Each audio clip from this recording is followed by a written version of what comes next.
Thrissur Pooram അലങ്കോലപ്പെടുത്തിയതിൽ എഡിജിപിയുടെ report സർക്കാർ തള്ളുന്നത് ഒരുപാട് നീണ്ട സമ്മർദ്ദങ്ങൾക്ക് ശേഷമാണ്. സിപിഐയുടെ എതിർപ്പ് മാത്രമല്ല, പ്രതിപക്ഷത്തിന്റെ, പ്രത്യേകിച്ച് തൃശൂരിൽ UDF സ്ഥാനാർത്ഥിയായിരുന്ന കോൺഗ്രസ് നേതാവ് കെ മുരളീധരന്റെ എതിർപ്പുകളടക്കം ചർച്ചയാക്കപ്പെട്ടതുമാണ്. ഒടുവിൽ സർക്കാർ വഴങ്ങുമ്പോൾ കെ മുരളീധരൻ തന്നെ Q18 നമുക്കൊപ്പം. നമസ്കാരം സാർ. പൂരം കലക്കിയ ആൾ തന്നെ സമർപ്പിക്കുന്ന റിപ്പോർട്ട് അംഗീകരിക്കില്ല എന്നാണ് പറഞ്ഞിരുന്നത്. ആ റിപ്പോർട്ട് തള്ളിയിരിക്കുന്നു.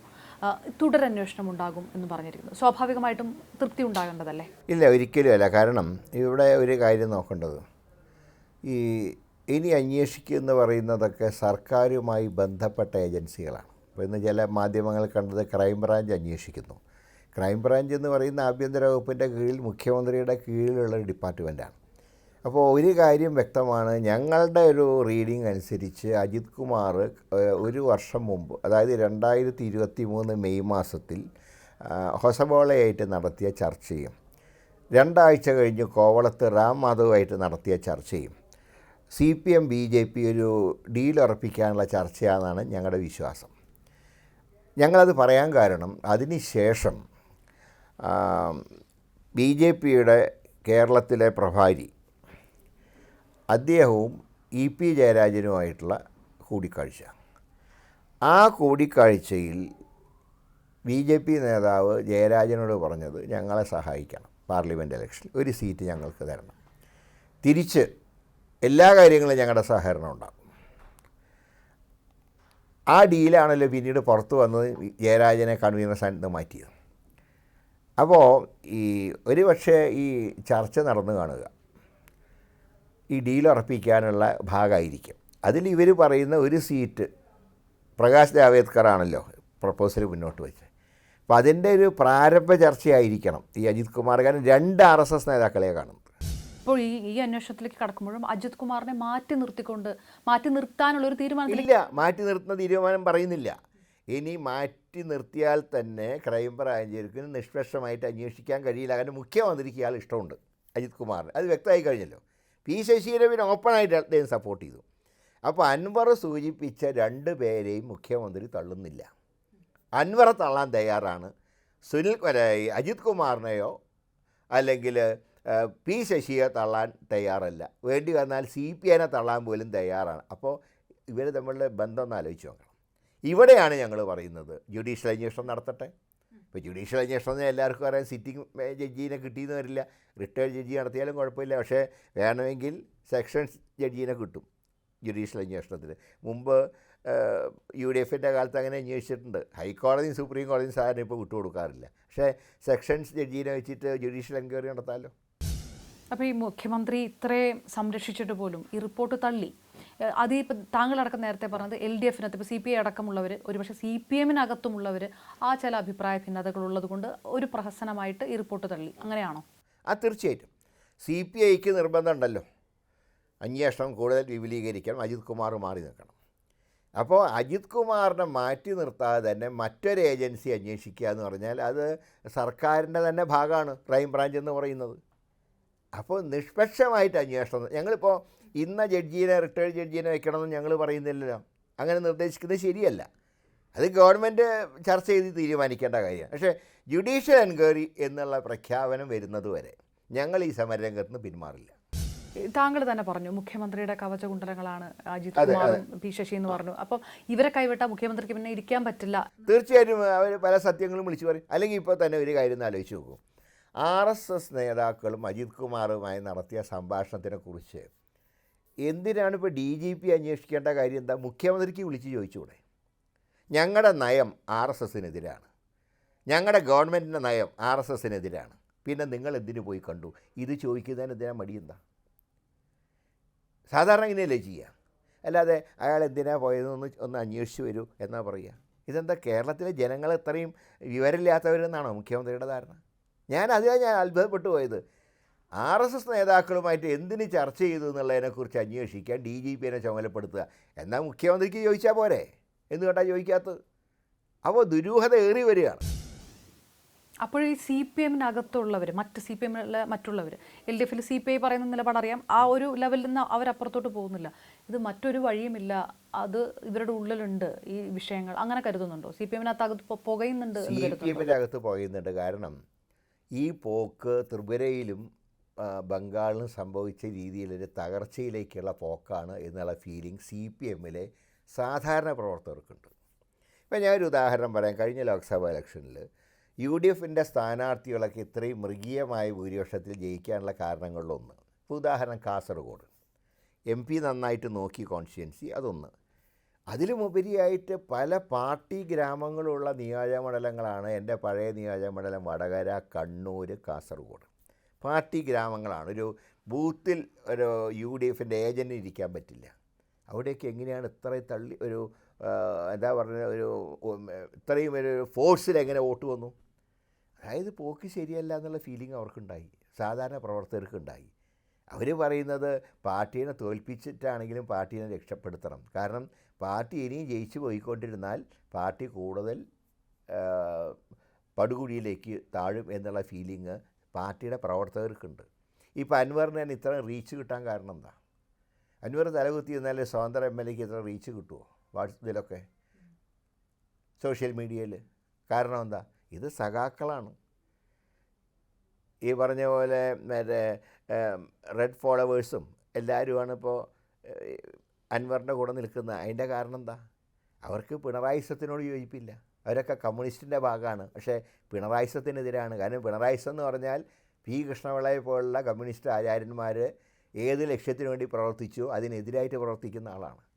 അതുകൊണ്ടാണ് പിണറായി എന്നാൽ പരസ്യമായിട്ട് പ്രതികരിക്കുന്നതിന് ലിമിറ്റേഷനുണ്ട്. അതുകൊണ്ട് അവർ സോഷ്യൽ മീഡിയയിലൂടെ പ്രചരണം നടത്തുന്നു. ഇലക്ഷനിൽ സ്വന്തം സ്ഥാനാർത്ഥിക്കെതിരായിട്ട് അവർ വോട്ട് രേഖപ്പെടുത്തുന്നു. ആ അവസ്ഥയിലേക്ക് കേരളം എത്തി. അപ്പോൾ CPM-ലും ശക്തമായിട്ടുള്ള അഭിപ്രായ വ്യത്യാസങ്ങളുണ്ട് മുഖ്യമന്ത്രി. ഈ രീതിയിൽ അൻവറിനെ മുഖ്യമന്ത്രി തള്ളി പറഞ്ഞൊരു സാഹചര്യം ഉള്ളപ്പോൾ അൻവർ UDF-ലേക്കുള്ള ആ ഒരു എൻട്രി അങ്ങനെ കരുതുന്നു? അതിനെക്കുറിച്ച് ഞങ്ങളിപ്പോൾ ആ കാര്യം ചർച്ച ചെയ്തിട്ടില്ല. കാരണം അൻവർ കഴിഞ്ഞ ലോക്സഭാ തിരഞ്ഞെടുപ്പ് കാലത്ത് രാഹുൽ ഗാന്ധിയെ ഏറ്റവും മോശമായിട്ട് വിമർശിച്ച ഒരാളാണ്. അത് മുഖ്യമന്ത്രിക്ക് വേണ്ടിയിട്ടാണ് ചെയ്തത്. പക്ഷേ അൻവറിനെ പോലെ ഒരാളത് ചെയ്യാൻ പാടില്ല. അദ്ദേഹം ജനപ്രതിനിധിയാണ്. വിമർശിക്കുന്നതിൽ തെറ്റില്ല. അപ്പോൾ കോൺഗ്രസ്സിന് പുറത്തുള്ളവർ കോൺഗ്രസ്സിനെ വിമർശിക്കും, അത് സാധാരണയാണ്. പക്ഷേ ഒരു നേതാവിൻ്റെ അസ്തിത്വം ചോദ്യം ചെയ്തുകൊണ്ടുള്ള പ്രചരണം നടത്തി. അതിന് മുഖ്യമന്ത്രി അതിനെ അകമഴിഞ്ഞ് പിന്തുണയ്ക്കുകയും ചെയ്തു. ഇങ്ങനെയൊക്കെയുള്ള ചില വികാരങ്ങൾ പാർട്ടിക്കകത്തുണ്ട്. ഏതായാലും അൻവറിൻ്റെ തീരുമാനം എന്താണെന്ന് അറിയട്ടെ. അതിനുശേഷം കോൺഗ്രസ് പാർട്ടി ആലോചിക്കേണ്ട ഒരു ഘട്ടം വന്നാൽ പാർട്ടി ആലോചിക്കാം. പക്ഷേ UDF-ആയിട്ടും കൂടെ ആലോചിക്കണം. കാരണം UDF-ലെ ഘടകകക്ഷികൾക്കും അൻവറിൻ്റെ ചില നടപടികളോട് വിയോജിപ്പുണ്ട്. പ്രത്യേകിച്ച് ഒരു യൂത്ത് ലീഗ് കൊല ചെയ്ത കേസിൽ ആദ്യം പ്രതിയായിരുന്നു. പിന്നീട് ഭരണസ്വാധീനം ഉപയോഗിച്ച് പ്രതിപട്ടികയിൽ നിന്ന് നീക്കിയെന്നാണ് ഇപ്പോഴും ലീഗിലെ ഒരു വിഭാഗം വിശ്വസിക്കുന്നത്. അപ്പോൾ ഈ കാര്യങ്ങളൊക്കെ ഞങ്ങൾക്ക് ചർച്ച ചെയ്യാനുണ്ട്. ഈ മലബാർ കേന്ദ്രീകരിച്ച് തന്നെ ഇടത് സ്വതന്ത്രരുടെ ഒരു കൂട്ടായ്മ ഇതിങ്ങനെ മാറി നിൽക്കുന്ന ഒരു സാഹചര്യമൊക്കെ ഉണ്ട്. അപ്പോൾ UDF-നെ സംബന്ധിച്ചിടത്തോളം അത് ഗുണകരമാകുന്ന രീതിയിൽ ആ ഒരു ഈ പറഞ്ഞ പോലെ ഒരു പാളയത്തിലേക്ക് കൊണ്ടുവരാനുള്ള ഒരു ശ്രമമൊക്കെ സ്വാഭാവികമായിട്ടും ഉണ്ടാവുന്നുണ്ടല്ലേ? ഞങ്ങൾ അതിനെക്കുറിച്ച് ഇപ്പോൾ ആലോചിച്ചിട്ടില്ല. അപ്പോൾ ഇതിൽ സത്യം പറഞ്ഞാൽ മലപ്പുറം ജില്ലയിൽ പാർട്ടി ഉണ്ടാക്കാൻ വേണ്ടി മാർക്സിസ്റ്റ് പാർട്ടിയുടെ ഈ സ്വതന്ത്ര പരീക്ഷണം പാർട്ടിയുടെ നയങ്ങളിൽ നിന്നുള്ള വ്യതിയാനമാണ് ഉണ്ടായത്. ഇപ്പോൾ ഞാനൊരു ഉദാഹരണം പറഞ്ഞാൽ പണ്ട് കാലത്ത് പോലും, കാരണം അവിടെ മലപ്പുറം ജില്ലയിൽ മാർക്സിസ്റ്റ് പാർട്ടി ഏറ്റവും ശുഷ്കിച്ചിരുന്ന കാലത്ത് പോലും മങ്കട കോൺസ്റ്റിറ്റ്യുവൻസി അരിവാൾ ചുറ്റിയ നക്ഷത്രത്തിലാണ് അവരുടെ സ്ഥാനാർത്ഥികൾ മത്സരിച്ചിരുന്നത്. പെരിന്തൽമണ്ണ കോൺസ്റ്റിറ്റ്യുവൻസി അവരുടെ സ്ഥാനാർത്ഥികൾ പാർട്ടി ചിഹ്നത്തിലാണ് മത്സരിച്ചിരുന്നത്. പൊന്നാനി പാർട്ടി ചിഹ്നത്തിലാണ് മത്സരിച്ചിരുന്നത്. എന്നാൽ കഴിഞ്ഞ അസംബ്ലി നിങ്ങളൊന്ന് എടുത്തു നോക്കൂ. പൊന്നാനി മാത്രമാണ് അരിവാൾ ചുറ്റിയ നക്ഷത്രത്തിൽ മത്സരിച്ചത്. താനൂർ മത്സരിച്ച് സ്വതന്ത്ര സ്ഥാനാർത്ഥി.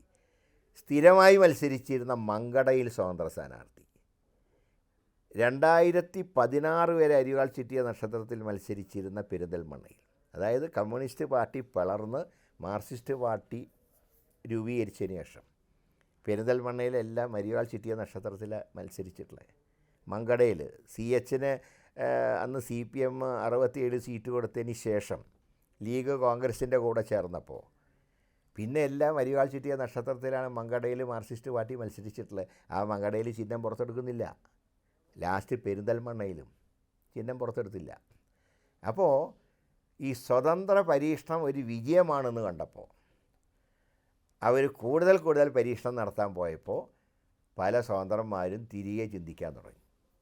ഇപ്പോഴാണ് മനസ്സിലാവുന്നത് കമ്മ്യൂണിസ്റ്റ് പാരമ്പര്യമില്ലാത്തവരെ മത്സരിപ്പിച്ചാൽ പാർട്ടിക്ക് താൽക്കാലിക ഗുണം മാത്രമേ കിട്ടൂ, ഇത് തിരിഞ്ഞടിക്കുന്ന ഇപ്പോഴെങ്കിലും ബോധ്യമായി കാണുന്നതാണ് ഞാൻ പറയുന്നത്. CPM-ന്റെ സ്ഥിതി ഇങ്ങനെയാണെന്ന് പറയുന്നു. CPI ഇപ്പോൾ ഈ പൂരം കലക്കൽ വിഷയത്തിൽ ഏറ്റവും പ്രതിഷേധവുമായിട്ട് നിൽക്കുന്നത് CPI ആണ്. CPI അതൃപ്തി പലതവണ വ്യക്തമാക്കുന്നു. അത് ഏത് തരത്തിലാണ് അന്വേഷണം ഉണ്ടാകുന്നതൊക്കെ അറിയാമല്ലോ. CPIയുടെ ഒരു ഭാവി LDF-ൽ എന്താണെന്നാണ് കരുതുന്നത്? UDF CPIയോടുള്ള UDF-ൻ്റെ ഒരു സമീപനം? അല്ല, CPI-നോട് ഞങ്ങൾക്ക് വിരോധമൊന്നുമില്ല. കാരണം ഇന്ത്യ മുന്നണിയുടെ എക്സിക്യൂട്ടീവിൽ അവരും അംഗമാണ്. BJP-യെ നേരിടാൻ കോൺഗ്രസുമായിട്ട് സഖ്യം വേണം എന്നുള്ള അഖിലേന്ത്യാ നയം കേരളത്തിലും അംഗീകരിച്ചിട്ടുള്ളവരാണ് കേരളത്തിലെ CPI. മുമ്പ് ശ്രീ കാനം രാജേന്ദ്രൻ പറഞ്ഞത് ഞങ്ങൾ ഇവിടെ കോൺഗ്രസുമായിട്ട് കൂട്ടുകൂടാത്തത്, ഇവിടെ കോൺഗ്രസ് ഇല്ലെങ്കിൽ ഞങ്ങൾ ഇവിടെ BJP ഒരു ഘടകമല്ല, അതുകൊണ്ട് തന്നെ ഇവിടെ അങ്ങനെ സഖ്യത്തിൻ്റെ ആവശ്യമില്ല. എന്നാൽ സഖ്യം ആവശ്യമുള്ള ഏതൊരു സംസ്ഥാനത്തും കോൺഗ്രസുമായിട്ട് സഖ്യം ചെയ്യുന്നു. ഒരു ഉദാഹരണം, ഞാൻ തെലങ്കാനയിലെ ഇലക്ഷൻ കമ്മിറ്റിയുടെ ചെയർമാനായിരുന്നു, കോൺഗ്രസിൻ്റെ സ്ഥാനാർത്ഥി നിർണയ കമ്മിറ്റിയുടെ ചെയർമാനായിരുന്നു. CPI ഞങ്ങളോടൊപ്പം വന്നു. ഒരു സീറ്റ് കൊടുക്കാം, ഫൈറ്റിംഗ് ക്യാൻസൽ ഒരു സീറ്റ് കൊടുക്കാമെന്ന് പറഞ്ഞു. അവർ സമ്മതിച്ചു, വന്ന് മത്സരിച്ച് ജയിച്ചു.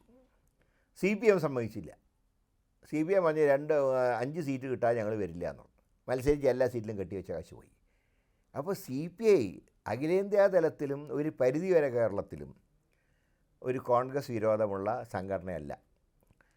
മാത്രമല്ല, ഈ കോൺഗ്രസുമായിട്ടുള്ള സഖ്യത്തിൻ്റെ കാലത്താണ് അവർക്ക് 2 മുഖ്യമന്ത്രിമാർ കേരളത്തിലുണ്ടായത്. കമ്മ്യൂണിസ്റ്റ് പാർട്ടിയുടെ പിളർപ്പിന് ശേഷം കാലാവധി പൂർത്തിയാക്കിയ ആദ്യത്തെ ഗവൺമെൻറ് അച്യുതമേനോൻ്റെ സർക്കാരായിരുന്നു. അച്യുതമേനോൻ മുഖ്യമന്ത്രിയും കരുണാകരൻ ആഭ്യന്തരമന്ത്രിയായിട്ടുള്ള സർക്കാരാണ്. അവിടെ ഒരു കാര്യം മനസ്സിലാക്കേണ്ടത്, 70-ൽ ഗവൺമെൻറ് ഉണ്ടാക്കുമ്പോൾ 32 സീറ്റ് അന്ന് കോൺഗ്രസിനും 16 സീറ്റ് CPIക്കുമായിരുന്നു. അപ്പോൾ 16 സീറ്റുകാരനെയാണ് അന്ന് മുഖ്യമന്ത്രിയാക്കിയത്.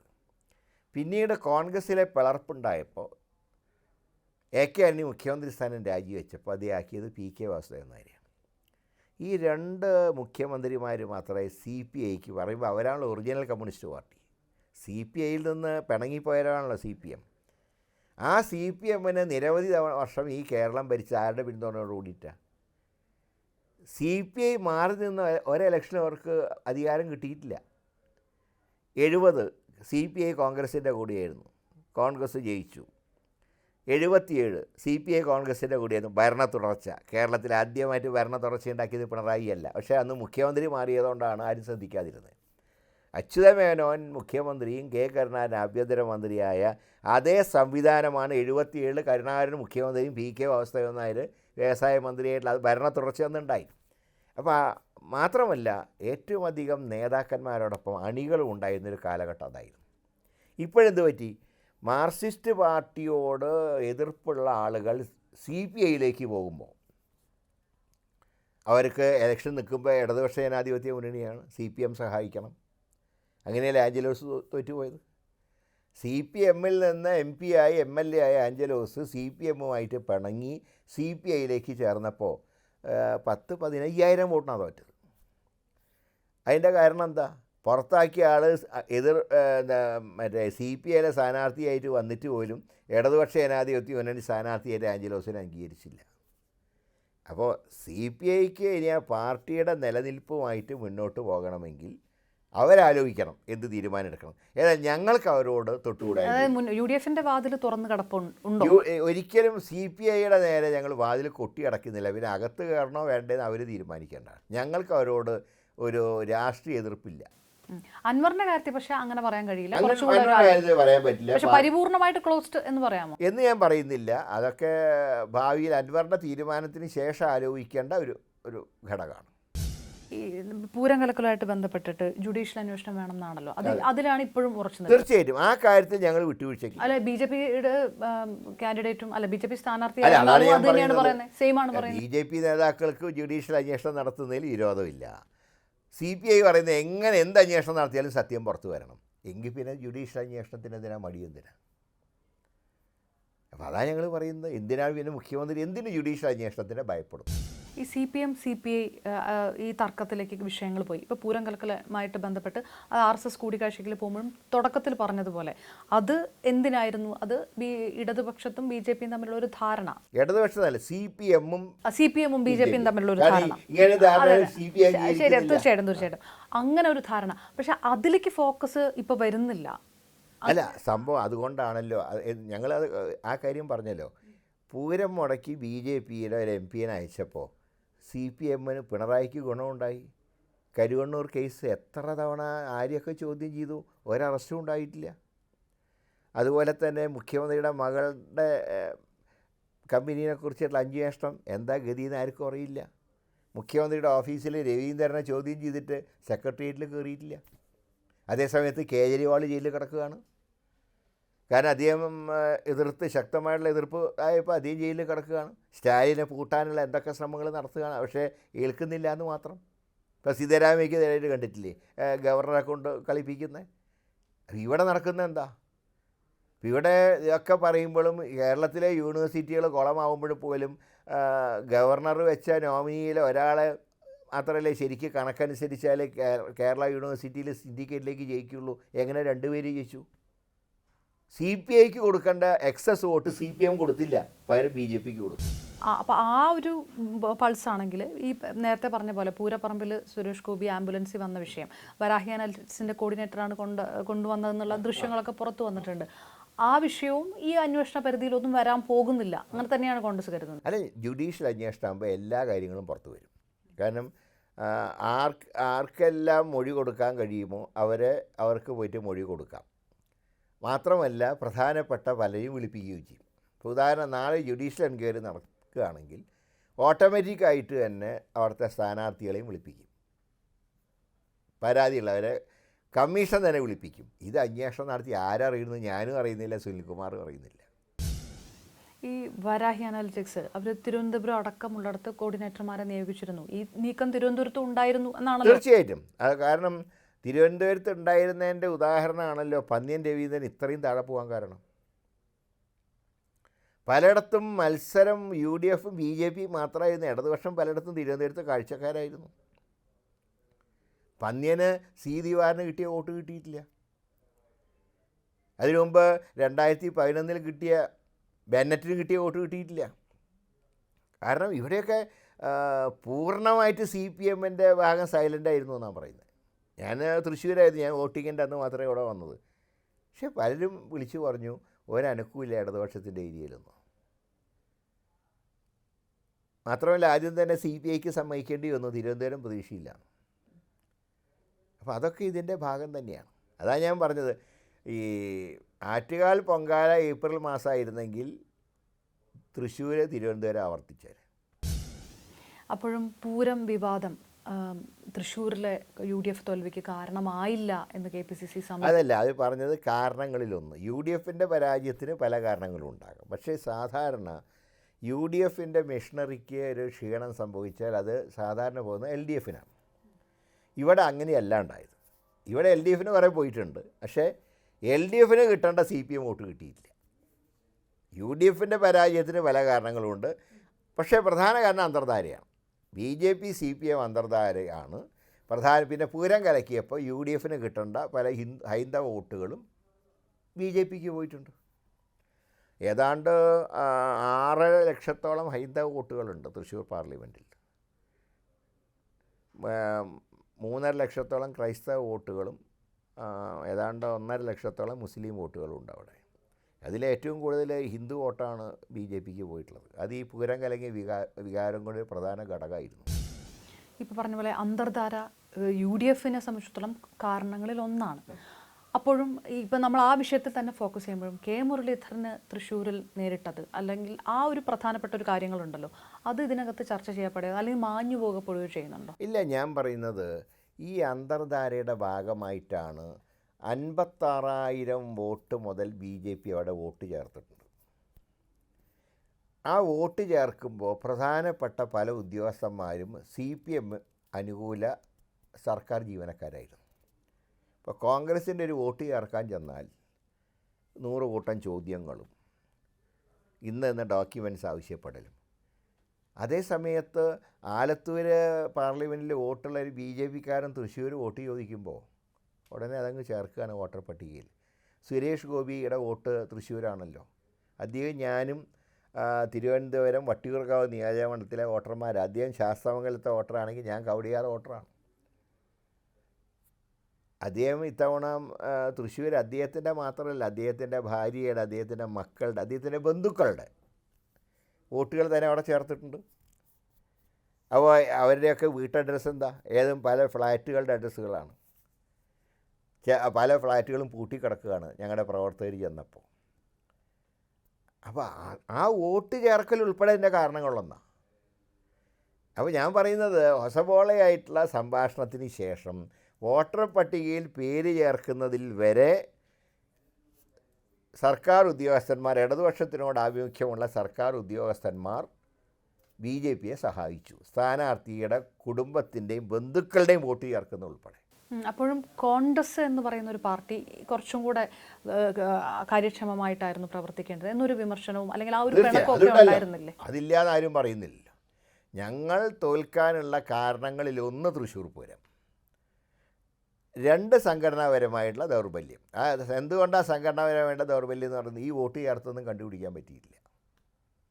വോട്ട് ചേർത്തു എന്നുള്ള യാഥാർത്ഥ്യമാണല്ലോ, അത് കണ്ടുപിടിക്കാൻ കഴിഞ്ഞില്ല. അതാണ് സംഘടനാപരമായിട്ടുള്ള ദൗർബല്യം തോന്നുന്നത്.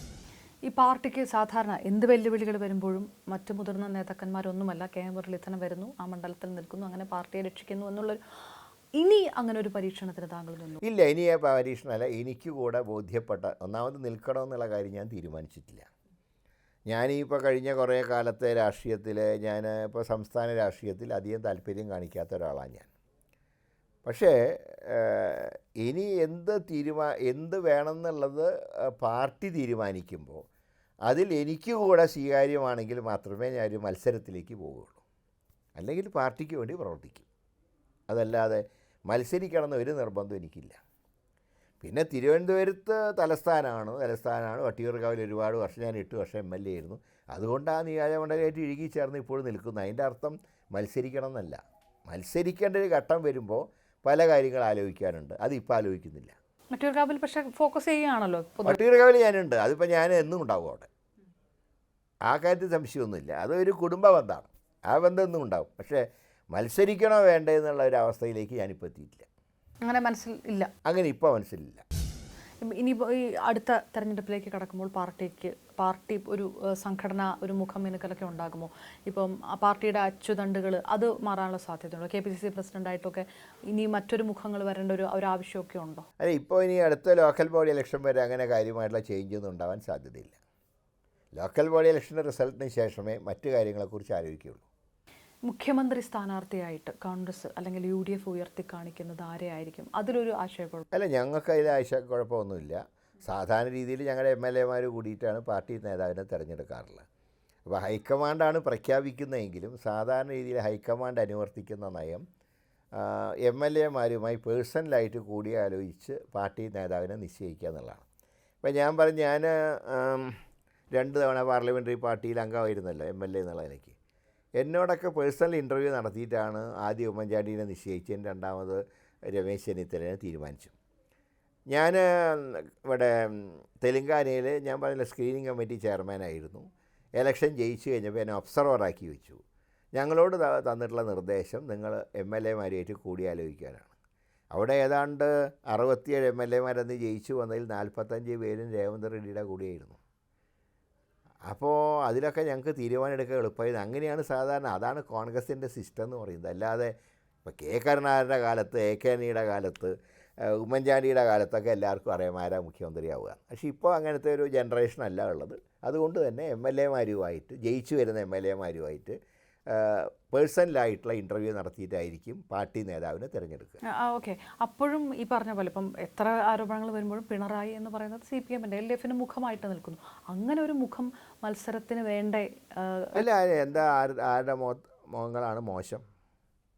VD സതീശൻ്റെ മുഖത്തിന് എന്താ കുഴപ്പം? എന്താ രമേശ് ചെന്നിത്തലയുടെ എന്താ മോശം? എന്താ ഞങ്ങളുടെ മുഖത്തിനൊക്കെ എന്താ കുഴപ്പം? എന്താ അതൊക്കെ ആ നേരം വരുമ്പോൾ ആലോചിക്കുക. MLA-മാർ ആരുടെ കൂടെയാണ് നിൽക്കുന്നത് അന്ന് തീരുമാനിച്ചാൽ മതിയല്ലോ. പിണറായി ഇപ്പോൾ ഏകാധിപതിയാണ് CPM-ൽ. കോൺഗ്രസ്സിൽ ഏകാധിപത്യമല്ല. കോൺഗ്രസ്സിൽ നെഹ്റു കുടുംബത്തിനുള്ള ഭക്തിയാണ്, അല്ലാതെ അവിടെ ഏകാധിപത്യമല്ല. അതുകൊണ്ടാണല്ലോ കോൺഗ്രസ് പ്രസിഡൻ്റായിട്ട് തന്നെ ദളിത് വിഭാഗത്തിൽപ്പെട്ട ഖാർഗേജിനെ ആരാ സപ്പോർട്ട് ചെയ്താരാ? ഇന്ത്യയിലെ കോൺഗ്രസ് പ്രവർത്തകരാ. ഇലക്ഷൻ നടത്തിയിട്ടാണ് ഖാർഗെ പാർട്ടി പ്രസിഡൻ്റായത്. ശശി തരൂരായിട്ട് മത്സരിച്ചിട്ടാണ് ഖാർഗെ കോൺഗ്രസ് പ്രസിഡൻ്റായത്. അപ്പോൾ കോൺഗ്രസ്സിലെ ജനാധിപത്യം ഇന്ന് CPM-ലില്ല. ഇത്രയും വലിയ വിവാദങ്ങൾ അത് CPM-നെതിരെയും LDF-ലും ഒക്കെ വരുമ്പോഴും അതിനിടയിൽ പോലും കോൺഗ്രസ്സിലെ മുതിർന്ന നേതാക്കൾ BJP-യിലേക്ക് പോകുന്നു എന്നുള്ള വാർത്തയ്ക്കും ഒരു പഞ്ഞം ഉണ്ടാവും. ഞാൻ പറയുന്നത് ഇപ്പം അഖിലേന്ത്യാ തലത്തിലിപ്പോൾ ഒലിച്ചു പോക്കൊന്നും ഇല്ലല്ലോ. ഇപ്പോൾ ഇലക്ഷനിൽ വന്നു, ഹരിയാനയിലും കാശ്മീരിലെ ഇലക്ഷൻ ഉണ്ട്. ആരുടെ പാർട്ടിയിൽ നിന്നാണ് പോയത് ആൾക്കാർ? ഞങ്ങളുടെ പാർട്ടിയിൽ നിന്നല്ല, BJP-യിൽ നിന്നാണ് പോയത്. BJP-യിൽ നിന്ന് വല്ലതും കോൺഗ്രസ്സിൽ ചേർന്നു ഹരിയാനയിൽ? ഇവിടെ നിന്ന് ആരും പോയിട്ടൊന്നുമില്ല. കോൺഗ്രസ്സിലെ ഷെൽജ അടഞ്ഞു നിൽക്കുന്നു എന്ന് പറഞ്ഞിട്ട് BJP ക്ഷണിച്ചപ്പോൾ അവർ പറഞ്ഞത് എന്താ? ഞാൻ കോൺഗ്രസ്സുകാരിയാണ്, ഞാൻ മരിക്കുമ്പോൾ ഈ പതാക പതച്ചിട്ടേ ഞാൻ മരിക്കൂ എന്നവർ പറഞ്ഞില്ലേ. അതേസമയത്ത് ഹരിയാനയിൽ നിന്ന് എത്ര പേര് കോൺഗ്രസ്സിലേക്ക് വന്നു? ഇപ്പോൾ BJP-യുള്ള ഒഴുക്കൊക്കെ തീർന്നു, ഇപ്പോൾ അവിടെ നിന്ന് ഇങ്ങോട്ടുള്ള ഒഴുക്കാണ്. കേരളത്തിൽ 2025 ചില ഒഴുക്കുണ്ടാകും എന്നൊക്കെ പറയുന്നത് അതൊക്കെ ഇങ്ങനെ ഓരോ കഥകൾ ഉണ്ടാക്കുകയാണ്, അല്ലാണ്ട് ഇവിടെ നിന്നൊന്നും ആരും കിട്ടാൻ പോകുന്നില്ല. കാരണം പോയവരുടെ ഗതി എന്തായി? ദേശീയ നേതാക്കന്മാരെ മക്കൾ പോയിട്ട് എന്തായി? അപ്പോൾ അതിലൊന്നും കേരളത്തിലൊന്നും ഇനി ക്ലച്ച് പിടിക്കില്ല, ഇന്ത്യയിലും ക്ലച്ച് പിടിക്കാത്ത കാലഘട്ടമായി. ഞാൻ പറഞ്ഞല്ലോ, 2014-ഉം 2019-ഉം റിസൾട്ട് നിരാശയുടെ റിസൾട്ടായിരുന്നുവെങ്കിൽ 2024 പ്രത്യാശയുടെ റിസൾട്ടാണ്. അതുകൊണ്ട് ഇനി ഇവിടെ നിന്ന് ആരും പോവില്ല. ഇപ്പോൾ ഒരു MP പോകണമെന്ന് പറഞ്ഞാൽ എവിടെ ഉണ്ടായി? ആര് പോകണു? ആരെങ്കിലും പോയാൽ ഒരനക്കം പോലും ഇല്ലല്ലോ. അവസാനിപ്പിക്കുമ്പോൾ കുറച്ച് ദിവസങ്ങൾക്ക് മുമ്പാണ് പത്മജ വേണുഗോപാൽ പറയുന്നത് കെ കരുണാകരൻ്റെ മക്കളെ പുകച്ച് പുറത്ത് ചാടിക്കാനുള്ള നീക്കം കോൺഗ്രസ് ഇപ്പോഴും തുടരുകയാണ്. ഒരു മാസം കൊണ്ട് കെ മുരളീധരൻ അത് മനസ്സിലായിട്ടുണ്ട് എന്നുള്ളൊരു കാര്യം പറയുക. അല്ല, അങ്ങനെ ആരും ശ്രമിച്ചാലും നമ്മൾ പുറത്തു പോകേണ്ട ആവശ്യമില്ലല്ലോ. പുകച്ച് പുറത്ത് ചാടിക്കാൻ പലരും നോക്കും. അങ്ങനെ നോക്കിക്കഴിഞ്ഞാൽ നമ്മളെന്തിനാ ചാടുന്നതെന്തിനാ? ക്ഷമയോടെ നേരിട്ടാൽ പോരെ. ഞാനിപ്പോൾ എന്നെ സംബന്ധിച്ച് 4 തവണ ഞാൻ MP ആയി, 2 തവണ MLA ആയി. അതൊരു സാറ്റിസ്ഫാക്ഷൻ തന്നെയാണ്. അല്ലാതെ ഇന്ന സാധനം കിട്ടിയില്ല എന്ന് പറയുമ്പോൾ ഇതും കിട്ടാത്ത എത്ര പേരുണ്ട് പാർട്ടിക്കകത്ത്. അപ്പോൾ അതിലൊന്നും വലിയ കഥയൊന്നുമില്ല. അങ്ങനെ പുകച്ച് പുറത്ത് ചാടിച്ച് നമ്മൾ പുറത്ത് ചാടിയാൽ ചാടിക്കുന്നവൻ്റെ വിജയമല്ലേ, അങ്ങനെ വിജയിക്കണ്ട. അത് തന്നെയാണ് ഞാൻ തീരുമാനിച്ചിട്ടുള്ളത്. ഓക്കെ, വളരെയധികം നന്ദി.